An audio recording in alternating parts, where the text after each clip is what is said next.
വക്ഷ്യാമി സിദ്ധിർഭവതു may സദാ. നമസ്കാരം. ഭാരതീയ ദർശനത്തിന്റെ മന്ദോദാഹരണമായ ഭഗവത്ഗീതയെ കുറിച്ച് ഏതാനും നിമിഷം സംസാരിക്കാനാണ് ഞാൻ ആഗ്രഹിക്കുന്നത്. വെറുമൊരു മതഗ്രന്ഥം എന്നതിലുപരി മനുഷ്യ ജീവിതത്തിലെ പ്രതിസന്ധികളെ എങ്ങനെ നേരിടാം എന്ന് പഠിപ്പിക്കുന്ന ഒരു മനഃശാസ്ത്ര ഗ്രന്ഥം കൂടിയാണ് ഭഗവത്ഗീത. ഭഗവത്ഗീത എന്ന പവിത്രമായ അനുഭൂതിയിലേക്ക് എത്തിച്ച പശ്ചാത്തലം എന്താണെന്ന് നാം ഓരോരുത്തരും മനസ്സിലാക്കേണ്ടിയിരിക്കുന്നു. അതായത് കുരുക്ഷേത്ര യുദ്ധഭൂമിയിൽ വെച്ച് സ്വന്തം ബന്ധുക്കൾക്കെതിരെ ആയുധമെടുക്കാൻ മടിച്ച് തളർന്നിരുന്ന അർജുനന് ഭഗവാൻ ശ്രീകൃഷ്ണൻ നൽകിയ ഉപദേശങ്ങളാണ് ശ്രീമദ് ഭഗവത്ഗീത. മഹാഭാരതത്തിലെ ഭീഷ്മപർവ്വതത്തിന്റെ ഭാഗമായാണിത്. 18 അധ്യായങ്ങളിലായി 700ഓളം ശ്ലോകങ്ങളാണ് ഇതിലുള്ളത്. ഭഗവത്ഗീതയിലെ പ്രധാനപ്പെട്ട സന്ദേശം കർമ്മത്തെ കുറിച്ച് തന്നെയാണ്.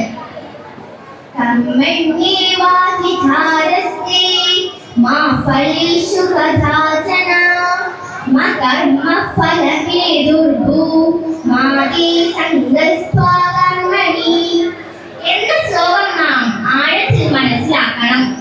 കർമ്മം ചെയ്യാനേ നിനക്ക് അധികാരമുള്ളൂ, അതിന്റെ ഫലത്തിൽ നിനക്ക് അവകാശമില്ല.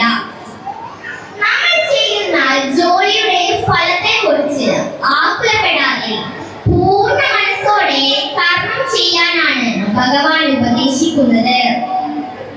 കർമ്മം ചെയ്യുന്നത് ഫലത്തെ കുറിച്ചുള്ള അമിതമായ ചിന്തയാണ് പലപ്പോഴും നമ്മെ സമ്മർദ്ദത്തിലാക്കുന്നത്. ആ സമ്മർദ്ദം ഒഴിവാക്കി പൂർണ്ണ മനസ്സോടെ കർമ്മം ചെയ്യാനാണ് ഭഗവത്ഗീത നമ്മെ പഠിപ്പിക്കുന്നത്.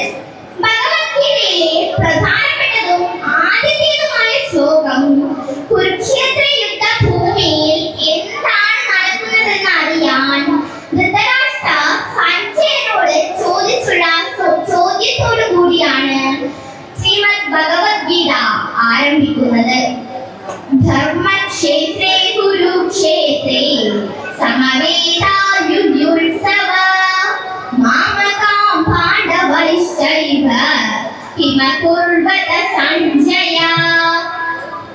ഇവിടെ കുരുക്ഷേത്രത്തെ വെറുമൊരു യുദ്ധഭൂമിയായല്ല, മറിച്ച് ധർമ്മക്ഷേത്രം എന്നാണ് വിശേഷിപ്പിക്കുന്നത്. സത്യവും അസത്യവും തമ്മിൽ യുദ്ധം നടക്കുന്നത് എവിടെയോ അതാണ് ധർമ്മക്ഷേത്രം. നമ്മുടെ മനസ്സിനെയും ഒരു ധർമ്മക്ഷേത്രമായി കാണാറുണ്ട്. അവിടെ നന്മയും തിന്മയും തമ്മിൽ നിരന്തരം പോരാട്ടം നടന്നുകൊണ്ടേയിരിക്കുകയാണ്. ശ്ലോകത്തിൽ ധൃതരാഷ്ട്ര മാമകാം എന്റെ കുട്ടികളിൽ നിന്നും പാണ്ഡവന്മാരെന്നും വേർതിരിച്ചു പറയുന്നു. തന്റെ മക്കളും സഹോദര പുത്രന്മാരും തമ്മിലുള്ള വിവേചനം അദ്ദേഹത്തിന്റെ പുത്രവാത്സല്യത്തെയും സ്വാർത്ഥതയും സൂചിപ്പിക്കുന്നു. ഈ മനോഭാവമാണ് യുദ്ധത്തിന് പ്രധാന കാരണമായത്. യുദ്ധം തുടങ്ങാൻ പോകുന്ന നിർണായക നിമിഷത്തിലാണ് അവിടെ എന്താണ് സംഭവിക്കുന്നത് എന്നറിയാനുള്ള ധൃതരാഷ്ട്രരുടെ ആകാംക്ഷയോടെയുള്ള ചോദ്യം സഞ്ജയനോട്. ഇവിടെ വ്യാസമുനി നൽകിയ ദിവ്യദൃഷ്ടികൾ ഉപയോഗിച്ച് സഞ്ജയനകം കാണാൻ പറ്റും.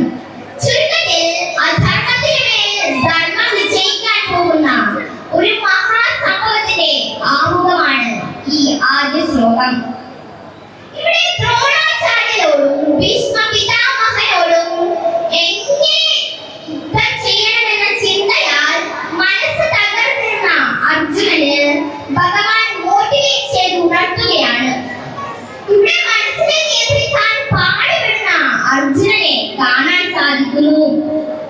മനസ്സ് ഒരേ സമയം നമ്മുടെ ശത്രുവും മിത്രവുമാണ്.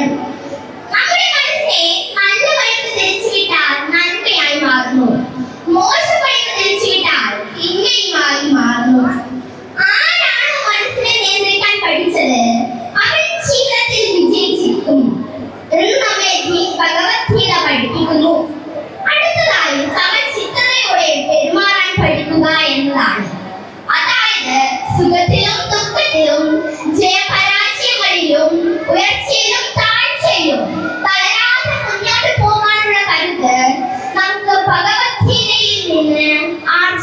മനസ്സിലാക്കാൻ സാധിക്കുന്നു.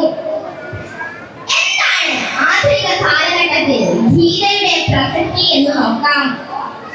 ഓരോ മനുഷ്യർക്കും ദിവസവും സ്വന്തം മനസ്സിലെ നന്മ തിന്മകൾ തമ്മിലുള്ള യുദ്ധത്തിലാണ്. ശരിയായ തീരുമാനം എടുക്കാൻ സാധിക്കാതെ ഉഴലുന്ന ഏതൊരാൾക്കും ഭഗവത്ഗീത ഒരു വഴികാട്ടിയാണ്. ലോകപ്രശസ്തരായ ആൽബർട്ട് ഐൻസ്റ്റീൻ, മഹാത്മാഗാന്ധി, സ്വാമി വിവേകാനന്ദൻ തുടങ്ങിയ മഹത് വ്യക്തിത്വങ്ങൾ ഗീതയിൽ നിന്നും പ്രചോദനം ഉൾക്കൊണ്ടവരാണ്. പരാജയപ്പെടുമെന്ന് തോന്നുമ്പോൾ നമുക്ക് ഓരോരുത്തർക്കും ഗീതയിലെ വരികൾ ആത്മവിശ്വാസം നൽകട്ടെ. യത്ര യോഗീശ്വര കൃഷ്ണ യത്ര പാർത്ഥോ ധനുർധരഃ എന്ന് തുടങ്ങുന്ന വരികൾ ഓർമ്മിപ്പിക്കുന്നത് പോലെ നീതിയുടെയും ആസൂത്രണത്തിന്റെയും കൂടെ എന്നും വിജയമുണ്ടാകും. ഗാന്ധിജിക്ക് ഏറ്റവും കൂടുതൽ ഇഷ്ടപ്പെട്ട ശ്ലോകം തന്റെ അമ്മയെ പോലെ കൊണ്ടു നടന്ന ഗ്രന്ഥം, എവിടെ പോകുമ്പോൾ കൊണ്ടു നടന്ന ഗ്രന്ഥം. ധ്യായതോ വിഷയാൻ പുംസാ സംഗസ്തേഷു ഉപജായതേ സംഗാത് സഞ്ജായതേ കാമഃ കാമക്രോധോഭിജായതേ ക്രോധാത് ഭവതി സമ്മോഹാത് സമ്മോഹാത് സ്മൃതിവിഭ്രമഃ സ്മൃതിഭ്രംശാത് ബുദ്ധിനാശോ ബുദ്ധിനാശാത് പ്രണശ്യതി.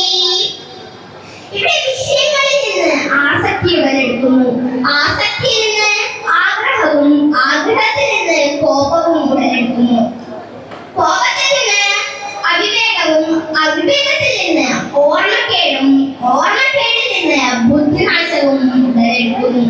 ഇതോടുകൂടി ഒരു മനുഷ്യൻ പൂർണ്ണമായി നാശത്തിലേക്ക് എത്തുന്നു എന്നാണ് ഈ ശ്ലോകം നൽകുന്നത്. മനുഷ്യന്റെ പതനത്തെ വ്യക്തമായി വരച്ചു കാട്ടുന്ന ശ്ലോകമാണിത്. ഈ തത്വം മനസ്സിലാക്കിയവനാരോ അവൻ ജീവിതത്തിൽ വിജയി തന്നെ. അടുത്തതായി, വിദ്യാർത്ഥികളായ നമ്മുടെ ജീവിതത്തിൽ ഏകാഗ്രതയും മനക്കരുത്തും ഭഗവത്ഗീത വഴി എങ്ങനെ നേടിയെടുക്കാമെന്ന് നോക്കാം. നമ്മൾ പഠിക്കാനിരിക്കുമ്പോൾ നമ്മുടെ മനസ്സ് പലയിടത്തായി സഞ്ചരിക്കുന്നു. ഇതിനെപ്പറ്റി ഭഗവത്ഗീതയിൽ അർജുനൻ ചോദിക്കുന്നുണ്ട്, കൃഷ്ണ, കാറ്റിനെ തടയുന്നതിനേക്കാൾ പാടാണല്ലോ മനസ്സിനെ നിയന്ത്രിക്കാൻ. ഇവിടെ കൃഷ്ണൻ നൽകുന്ന മറുപടി ഇതാണ്, അഭ്യാസേന തു കൗന്ദേയ. അതായത് നിരന്തരമായ പരിശീലനം വഴി നേടിയെടുക്കാൻ കഴിയാത്തതായി ഒന്നുമില്ല. ചുരുക്കത്തിൽ പഠനത്തിൽ ശ്രദ്ധ കേന്ദ്രീകരിക്കാൻ വഴികളില്ല എന്നർത്ഥം. മറിച്ച് ആവർത്തിച്ചുള്ള പരിശീലനം മാത്രമേ ഉള്ളൂ എന്നും ഗീത നമ്മെ പഠിപ്പിക്കുന്നു. അതുപോലെ തന്നെ വിദ്യാർത്ഥികളായ നമ്മൾ നേരിടുന്ന മറ്റൊരു പ്രശ്നമാണ് പരീക്ഷാ പേടി. പരീക്ഷയ്ക്ക് മാർക്ക് കുറയുമോ എന്നൊക്കെയുള്ള ചിന്തയാണ് അതിന് കാരണം. ഇവിടെ ഭഗവത്ഗീത നൽകുന്നത് കർമ്മണ്യേവാധികാരസ്തേ മാ ഫലേഷു കദാചന. ഇവിടെ നിങ്ങളുടെ ജോലി പഠിക്കുക എന്ന് മാത്രമാണ്. മാർക്കിനെ കുറിച്ച് ആകുലപ്പെടാതെ പഠനത്തിൽ ശ്രദ്ധ കേന്ദ്രീകരിക്കാനാണ്. സ്വാഭാവികമായും വിജയം നമ്മെ തേടിയെത്തും, ഇത് തീർച്ച. അടുത്തതായി, സെൽഫ് കോൺഫിഡൻസ്, ആത്മവിശ്വാസം നേടിയെടുക്കുക. നമ്മൾ ഉയർത്തേണ്ടത് നമ്മൾ തന്നെയാണ്. പോസിറ്റീവായി ചിന്തിക്കുന്ന ഒരു കുട്ടിക്ക് ഏത് കഠിനമായ വിഷയവും എളുപ്പത്തിൽ പഠിച്ചെടുക്കാൻ സാധിക്കും. ഭഗവത്ഗീതയിലെ 6-ാം അധ്യായത്തിൽ നല്ലൊരു വിദ്യാർത്ഥിക്ക് വേണ്ട ശീലങ്ങളെ കുറിച്ച് പറയുന്നുണ്ട്. അമിതമായി ഉറങ്ങുന്നവനോ അമിതമായി ഭക്ഷണം കഴിക്കുന്നവനോ മനസ്സിനെ നിയന്ത്രിക്കാൻ സാധിക്കില്ല. അതായത് വിജയിക്കാൻ സാധിക്കില്ല എന്നർത്ഥം. പ്രിയ സുഹൃത്തുക്കളെ, ഭഗവത്ഗീത തീർച്ചയായും നമ്മൾ ഓരോരുത്തരുടെയും ജീവിതത്തിൽ വെളിച്ചം വീശും എന്ന് മാത്രമല്ല നമ്മുടെ ഒരു ലൈഫ് കോച്ച് കൂടിയാണ്. ഭയം വരുമ്പോൾ അർജുനനെ പോലെ ധീരനാകുക, സംശയങ്ങൾ വരുമ്പോൾ ചോദ്യങ്ങൾ ചോദിക്കുക, പഠനത്തെ ഒരു കടമയായി കണ്ട് ആത്മാർത്ഥമായി പരിശ്രമിക്കുക.